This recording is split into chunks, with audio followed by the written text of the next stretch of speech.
오늘 아침 뉴스의 맥을 짚어드리는 시간 뉴스연구소, 오늘도 두 분의 연구위원 함께합니다. 시사평론가 김준일 평론가, 그리고 경향신문 박순봉 기자, 어서 오십시오. 안녕하세요. 첫 뉴스 어디로 갈까요? 안 잡히는 투톱. 투톱, 그러니까 총리와 비서실장 인선이 늦어지고 있어요. 네, 지금 하마평 기사만 나오고 대통령실이 반박하고 이런 과정들이 반복되면서 이어지고 있고요. 예. 총선이 지금 한 8일 정도 지났잖아요. 예. 그러니까 총선 패배 직후에 사의 표명을 했는데 그 이후 일주일 정도 계속해서 인선에 난항을 겪고 있는 그런 상황입니다. 어제 이 보도를 좀 주목을 해봐야 되는데요. 두 건의 보도가 나왔었어요. 네. 그 박영선 전 의원 총리설, 그다음에 양정철 전 민주연구원장 비서실장설 요 보도인데 좀 시점을 좀 짚어드리면 어제 오전, 그러니까 새벽 5시 30분에 TV조선에서 요 두 인물을 이제 거론이 되고 있다 이런 기사가 나왔고, 네. 그다음에 1시간 뒤에 YTN에서 같은 내용으로 기사가 나왔는데 여기에는 김종민 의원이 정무특임 장관이 될 수 있다. 한 명이 더 추가된 맞아요. 거죠. 그러니까 결의 같은 기사가 뭐 1시간 사이에 나왔고요. 네. 저도 어제 그래서 보도 나오자마자 바로 아침에 확인을 해봤는데 일단 박영선 전 의원은 연결이 안 되고 있어요. 그런데 그 통화 연결음을 들어보니까 외국에 있는 걸로 보이고 있는데 미국에 있는 걸로 좀 추정이 되는 상태고요.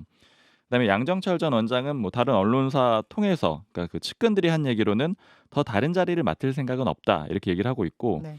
김종민 의원은 직접 통화를 했는데 금시초문이다. 그러니까 제안을 받은 적은 없다 이렇게 얘기를 했습니다. 이 통화가 성사된 게 언제쯤입니까?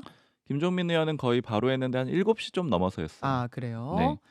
그 대통령실이 그 뒤에 오전 9시 좀 안 돼가지고 8시 53분쯤에 공지를 했는데 뭐 이런 인선은 검토된 바가 없다. 이제 반박하는 내용이 나왔습니다. 예. 근데 이렇게 대통령실이 반박을 하면 오보가 되고 끝이 나야 되는데 오히려 확산되는 그런 분위기가 있어요. 일단 여권 내 공식적인 반응들 좀 짚어보면 권영세, 김용태, 권성동, 김재섭 당선인들이 대체적으로 하는 얘기는 여당 내에서도 반발을 일으킬 거다. 이런 인선은 검토돼서도 안 된다. 이런 취지의 얘기들을 했습니다. 네. 그러니까 저도 좀 얘기들을 취재를 해봤는데, 그러니까 왜 이게 그 줄어들지 않고 확산이 오히려 되느냐, 대통령실에 반박했는데 그 얘기들을 보니까 일단 첫 번째는 이 계속되는 떠보기랄까요? 그러니까 계속해서 하마평이 나오고 반박되는 과정이 있었는데 이 떠보기의 부작용이 시작되는 것 같다 이런 얘기들이 들리기 시작해요. 떠보기의 부작용이란 게 무슨 말이에요? 오보라고 하면은 네. 이제 그냥 끝나야 되는데 네. 이 과정이 마치 계속 반복이 되니까 실제 검토를 하고 이제 민심을 들어보고 아니면 아니구나 이렇게 되니까 검토를 하긴 했구나 이런 식의 인식들이 커지고 있다는 거예요. 아, 계속 사람 이름이 보도에 나오고 아니라고 하고, 이것도 뭐 한두 번이어야 되는데 계속 이게 반복되다 보니까 이거 아닌 게 아니라 검토를 하긴 했는데 여론을 보고 아니다 네. 싶으니까 지금 닫는 거 아니야? 뭐 이렇게 이제 의심을 하기 시작했다는 거죠. 맞아요. 그리고 특히 어제 뭐 국민의힘 관계자 같은 경우에는 이런 얘기도 하더라고요.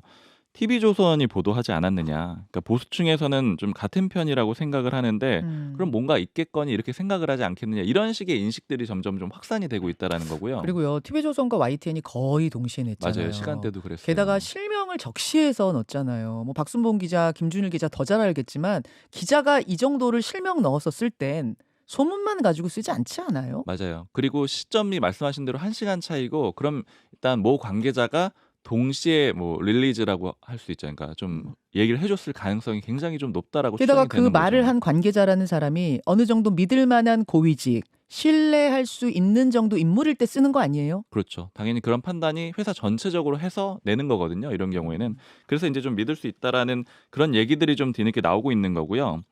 그다음에 이제 두 번째로 이게 계속 확산이 되는 이유 중에 하나는 네. 이제 윤석열 대통령하고 이 두 인물이 가깝다. 이제 이런 얘기들이 다시 한번 부각이 되고 있어서요. 그래서 저도 전반적으로 좀 얘기를 들어봤는데 일단 그 첫 번째로는 그 박영선 전 의원은 여권에서 평가하기로도 야당 내에서 검찰 인맥이 가장 많은 인물이에요.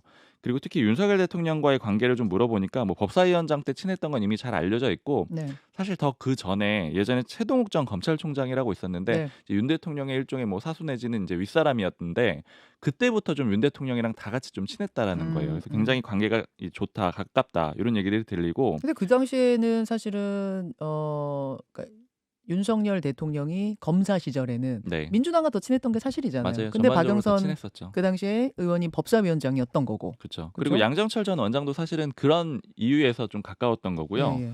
그리고 또 특히 이제 얘기를 들어보니까 대통령실에 있는 모 행정관이 그 양정철 전 원장 시절에 수행비서가 지금 대통령실 행정관으로 가 있거든요. 그러니까 이 인물이 또 가교 역할을 했을 가능성이 있고 이 인물이 또 윤 대통령이랑 굉장히 친하다라는 거예요. 네. 그리고 제가 뭐 여권 관계자한테 들었던 얘기로는 대통령과 양 전 원장은 또 술도 함께하는 그런 사이라는 얘기가 있다. 이제 이런 얘기도 좀 전해 들었어요. 네. 이제 굉장히 가깝기 때문에 이제 이런 얘기들이 나오는데 그러니까 아주 얼토당토하는 인물들이 이 보도에 거론된 건 아니다. 뭐 이런 얘기인 거군요. 맞아요.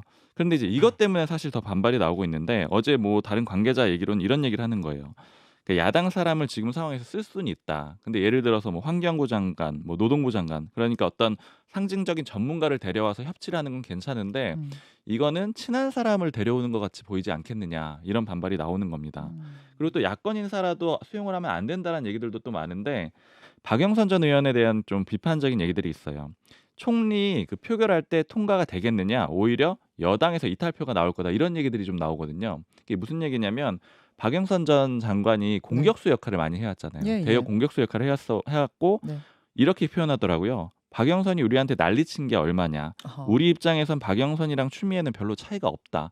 이걸 어떻게 받아들이겠느냐. 그러니까 전통적인 보수층 내지는 국민의힘 내부 의원들도 이탈할 수 있다라는 그런 얘기들이 나오고 있어요. 아닌 게 그래서 아니라 어제 친윤 권성동 의원이 SNS에 공식적으로 공개적으로 반대 의사를 표명을 했죠. 굉장히 강한 맞아요. 톤으로. 특히 권성동 의원은 환노위 간사할 때 되게 예전인데 뭐 네. 재선 때인데 박영선 의원이랑 굉장히 많이 부딪혔었습니다. 맞아요. 그리고 근데 이제 다만 요거 이제 부정적인 평가들이 전반적으로 좀 많다라는 걸 먼저 전제로 해드리고 다만 긍정 평가하는 얘기도 좀 일부 있었습니다. 네. 이거 좀 말씀드리면 네. 이렇게 해석하는 사람이 있더라고요. 이번 총선을 반윤 프레임으로 패배한 거 아니냐. 그러니까 다음부터는 반명 프레임으로 전환을 해야 된다. 즉 그 민주당 내에 비주를 데려오고 친문계 흡수하고 이렇게 되면 민주당을 좀 고립시킬 수 있지 않겠느냐. 이재명 대표 중심으로요. 뭐 그런 얘기를 좀 하고 있고요. 또 모 관계자는 이 대통령이 바뀌었다라는 것 정도는 보여줄 수 있는 거 아니냐. 왜냐하면 기존에는 뭐 친윤 인사들만 쭉 써왔는데 이번엔 좀 다른 사람들을 고려한다. 특히 야권까지 고려한다. 이런 것들은 이 메시지만으로도 좀 의미가 있다. 이렇게 좀 얘기들을 하고 있어요. 예. 그리고 나서 오후에 또 장제원 의원이 비서실장으로 결정이 됐다. 뭐 사실상 제안을 했다. 이런 보도가 또 나왔거든요. 어제 오후에 그 장제원 비서실장 보도는 심지어 대통령이 결심했다. 결심이라는 말을 제목에 쓸 정도여서 저는 진짜 그렇게 됐나 보다 했어요. 맞아요. 이게 표현이 제목이 이랬었어요. 윤 대통령 친윤 장제원의 비서실장 제안 장 고민 중 이렇게 돼 있었는데 그 이후 제가 좀 이렇게 건너 물어보니까 장제원 의원이 이 기사 뭐 받으면 안 된다 이런 식으로 얘기를 했다고 하더라고요. 아, 받았으면 안 된다. 네, 다른 그리고 기자들? 나서 기사가 또 바뀌었더라고요. 네. 제목이 윤 대통령 장제원 비서실장 기용 결심 이렇게 바뀌고 이제 부제목에는 장 제안받은 사실 없다 이렇게 부인하면서 좀 바뀌었는데 이건 역시도 이 계속해서 되는 이제 그 하마평과 반박 이런 과정이고 다만 이 기사에 대해서는 이제 출처가 어느 쪽이겠느냐 이건 좀 분분하긴 합니다. 그러니까 대통령실이 아닐 수도 있다 뭐 이런 얘기들도 좀 나오고 있습니다. 그럼 지금 최종 장제원 비서실장 설에 대한 최종 보도는 장제원 의원이 제안받은 적 없다. 그렇죠. 이건 그렇다라는 거죠? 얘기는 아직은 공식적으로 제안을 한 적은 없다라는 얘기가 되는 거죠. 알겠습니다. 참 어제 정치권이 인사를 놓고 많이 술렁였어요. 네. 김준일 평론가 어떻게 보셨습니까? 그러니까 요거를 좀 타임라인 순서대로 짧게 다시 정리를 하면은 네. 이제 TV조선 단독이 박영선, 양정철 얘기 나오고 YTN 나오고 그런 다음에 대통령실에서 공식적으로 검토한 바 없다 나오고 네. 그런데 연합뉴스나 다른 데서 또 대통령실 관계자 발로 또 검토한 게 있다라고 얘기를 하고 미디어 오늘이 또 취재를 하니까 YTN하고 TV조선에서는 우리는 취재한 대로 보도했다. 오보 아니다라는 게 기사까지 나왔어요. 그래요. 그러니까 이거는 확실하게 소스가 있는 겁니다. 그래서 지금 언론에 지금 많이 나오는 얘기가 이제 난맥상이라는 얘기가 하나가 나오고 있고 또 하나는 비공식 라인, 비선 이런 단어가 지금 계속 등장하고 있어요. 어떤 의미예요? 그러니까 이게 이를테면은 정무수석, 홍보수석, 대변인이 몰랐다라는 거잖아요. 아니면은 뭐 알았다고 하더라도 공식적으로 부인을 한 거잖아요. 근데 뭐 누군가 용산 관계자가 지금 얘기를 언론에 해줬다라는 거 아닙니까? 그러면은 이 라인이 원래 그러니까 이거에 책임을 져야 되는 거예요. 그러니까 인사에 대해서 대통령 비서실장까지 포함을 해가지고 인사 라인이 있죠. 공식 라인. 공식 라인인데 이 라인이 몰랐거나 이거에 대해서 부인을 하고 불쾌해 한다라는 거는 비선이 가동된다라는 걸로 지금 언론들이 쓰고 있어요. 예를 들면은 이제 동아일보 사설 제목은 총리 박영선 비서실장 양정철 검토 소동 진원은 어디인가 네. 이게 사설 제목이거든요. 네. 그러니까 대통령실 내부의 업무 난맥을 고스란히 드러낸 것으로 볼 수 있다. 비공식 라인은 언론에 흘리고 대변인실은 공식 부인에 나서는 것 자체가 어이없는 상황이다. 대체 이런 인선 구상의 진원은 어디인가라고 이제 묻고 있고요. 조선일보는 사설로 박영선 총리에서 중대 인사 대통령실 공식 조직은 몰랐다니 그래서 정무 홍보수석 대변인 등이 제대로 모르고 있었던 것 같다. 비서실장이 모르는 인사가 있다면 심각한 문제다라고 해서 여기도 이제 비선 얘기가 지금 뭐 나오고 있습니다. 어허. 이거 말고도 지금 어제 언론들이 뭐 경향신문 기사 제목은 대통령실 내부선 박영선 양정철 유력 검토 많다. 비선 개입 의혹. 뭐 이런 얘기가 나오고 지금 뭐 한국경제 뭐 문화일보 사설 이런 데서도 다 비선 아니면 비공식 조직 뭐 라인 얘기들이 지금 기사로 다 등장을 했어요. 그러니까 지금 TV조선하고 YTN이 우리 기사에 자신 있다. 이거 오보 아니다라고 이야기할 정도면은 이거는 검토를 하긴 한 거 아니냐. 그럼 어디서 한 거냐. 공식 라인이 아니라고 한다면 어디서 한 거냐. 이렇게 얘기가 자연스럽게 흘러가는 거군요. 중앙일보 기사가 좀 눈에 띄더라고요. 제목이 문의 사람 박영선 양정철 기용설까지 지금 용산에선 무슨 일이 이런 얘기가 있는데 그러니까 기사 내용을 보면은 이제 대통령이 관저에서 머무는 시간이 뭐 늘고 있다. 뭐 네. 이런 얘기를 썼어요. 실제로 이제 총선 다음 날 대통령이 동아일보 기사가 이제 관저에 머무르고 하루 종일 있었다 뭐 이런 얘기 있거든요. 그러니까 이게 지금 언론들이 조심스럽게 뉘앙스를 풍기고 있다라고 보시면 될 것 같아요.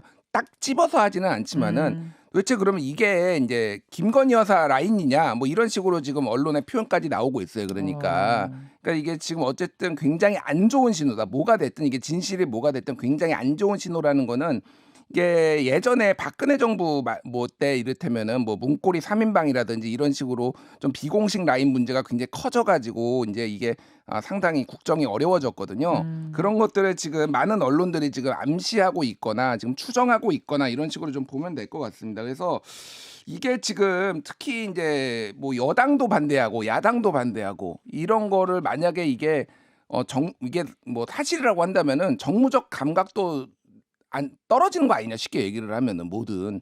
그리고 어제 여권 관계자가 저한테 그 얘기를 하더라고요. 왜 TV조선과 YTN인지 한번 생각해봐라. 왜요? 뭐라고 그분은 생각하시는 거예요? 그러니까 거기에만 딱 두 군데가 나왔다라는 거는 예. 거기에만 뭐 줄만한 소스가 누군가가 있었다라는 걸로 한번 추정해봐라. 뭐 이런 식으로 얘기를 하시더라고요. 뭐 거기 출신 인사를 통해서 나온 거 아니냐 뭐가 이런 됐든 식으로? 뭐 거기 출신 인사든 뭐가 됐든 그거를 한번 주목해봐라라는 얘기까지 해서 참 앞으로 참 많은 일이 벌어지겠구나 이런 생각이 듭니다. 예. 그만큼 지금 인선이 어렵다는 거잖아요. 그렇죠. 네, 구하기가 어렵다라는 거죠. 여소야대 여당 참패 국면에서 어떤 사람을 써야 할까의 고민이 깊다 보니까 그리고 누구 하나 선뜻 뭐 내가 하겠소 하는 분위기도 아닐 거고 참패 그렇죠. 상황이라 네. 그러니까 이렇게 지금 어려워지고 있는 걸 단적으로 보여주는 어제 한 장면이 아니었나 싶습니다. 잠시 후에 이 문제는 인터뷰로 좀 더 풀어보고요. 다음으로 가죠. 여야 기싸움. 여야 기싸움. 5월 30일에 22대 국회 개원해야 되는데 벌써부터 국회 원구성을 놓고 이야기들이 많습니다. 네, 이번에 입장차가 뭐 그냥 조금 차이가 나는 게 아니고 완전히 평행선이라서 또 다시 한번 난항이 예상이 됩니다. 네. 일단 원구성 협상이라는 거는 국회의장, 그다음에 국회에 18개의 상임위가 있는데 그 위원장을 어떻게 나눌 거냐 이걸 가지고 여야가 협상을 하는 과정을 얘기하거든요. 그렇죠. 근데 21대 전에는 그러니까 지난번 국회 전에는 일종의 관례가 있어서 대략적으로 좀 협의가 됐었어요. 그 관리라 함은 뭐 예를 들어 일당이 국회의장을 가져가고 그렇죠. 이건 뭐 현재까지도 여전히 유지가 되고요. 그다음에 여당이 운영위원장을 가져가고 왜냐하면 이제 대통령실 내지는 청와대가 운영위 소속이니까 여당이 주고요. 그다음에 제1야당이 견제권이 있어야 하니 법사위원장 이게 상원 성격이 좀 있잖아요. 네. 올라오는 법안들을 원래 그런 목적은 아니었지만 막을 수 있게 돼 있기 네. 때문에 그래서 이렇게 좀 나눠 왔는데 그러니까 국회의장을 한 당이 맡으면 법사위원장은 다른 당으로 주는 그렇죠. 엇갈려 가는 관례가 쭉 지켜져 오다가 지난 국회에서 그게 깨졌죠. 맞아요. 그때 민주당이 압도적인 의석을 가져가게 되면서 이 관행이 좀 깨지기 시작을 했고요. 이번에는 민주당이 더 많은 걸 요구를 하고 있습니다. 이번에 지금 민주당 쪽에서 나오는 얘기들은 뭐냐면 국회의장은 당연한 거고요. 법사위원장하고 운영위원장도 가져가야 된다. 이렇게 두 개를 다 가져가야 된다라고 요구를 하고 있고 논 거는 이겁니다. 그러니까 미국 같은 경우에 그 다수 의석을 상원 모두 차지하면은 네. 다 상임위원장을 모든 곳을 다 가져간다라는 거예요. 미국은 그렇게 하더라. 네, 그리고 그 이유는 책임 정치. 이거는 총선 민심을 반영한 것이다 이렇게 주장을 하고 있고요. 총선의 민심이 이거기 때문이다. 그렇죠. 그리고 마찬가지로 지금 민주당의 의석수가 175석이거든요. 민주연합까지 합치면요. 네. 근데 168석이 넘어가면은 모든 상임위에서 다 과반이 돼요, 민주당이. 음. 그러면 상임위원장 18개도 다 가져오는 게 맞다. 이런 주장까지 지금 공개적으로 나오고 있습니다. 홍익표 원내대표가 이제 그런 얘기를 홍익표 했죠. 원내대표, 김태년 의원 뭐 다양한 사람들이 이런 네. 얘기를 하고 있고요. 근데 이제 국민의힘은 당연히 수용을 할 수가 없겠죠. 당연히 운영위원장도 여당이니까 가져와야 하고 그다음에 협치를 위해서는 법사위원장은 줘야 된다. 최소한의 견제권은 줘야 되는 거 아니냐 이렇게 좀 맞서고 있고요. 자, 민주당 쪽의 분위기를 좀 들어보니까 네. 일단 첫 번째는 기본적으로는 전반적인 기류가 이렇게 해야 된다라는 분위기가 굉장히 강해요. 특히 지금 원내대표 선거를 앞두고 있잖아요. 네. 이게 원내대표 선출의 기준이 될 가능성이 좀 높다라는 거예요. 법사위원장을 민주당이 가지고 오느냐 못 가져오느냐가 원내대표의 기준이 될 거다. 그 기준 중에 하나가 되는 거죠. 왜냐하면 원내대표 뽑을 때 얼마나 투쟁력 있느냐 이런 걸 좀 보겠다라는 거고요. 그리고 좀 원내 관계자 얘기를 들어보니까 18대 0으로 가는 그런 시나리오도 되지 않을까 추정해요. 이렇게 얘기를 하는 게 뭐냐면은 각오를 하고 있다라는 거예요. 그러니까 국민의힘이 지난번에 한번 일정 기간 동안 아예 상임위원장을 안 맡은 적이 있었어요. 네, 그거는 네. 거대 야당의 폭주다라고 하면서 그런 프레임을 강화시키기 위해서 그렇게 했었는데 그러니까 합의하다 때 잘 안 됐잖아요. 그쵸, 합의 자체가 안 깨지고 되니까. 나서 그럼 다 가져가요. 이렇게 된 거 아니에요. 그렇죠. 그리고 그게 일종의 전략으로 먹혔다라고 생각을 하는데 이번에 민주당은 그것도 이번엔 안 통할 거다 이런 입장인 거죠. 왜냐하면 워낙에 압도적인 민심을 확인을 했으니까 그 카드도 이제 안 통해 이런 분위기가 좀 됐고요.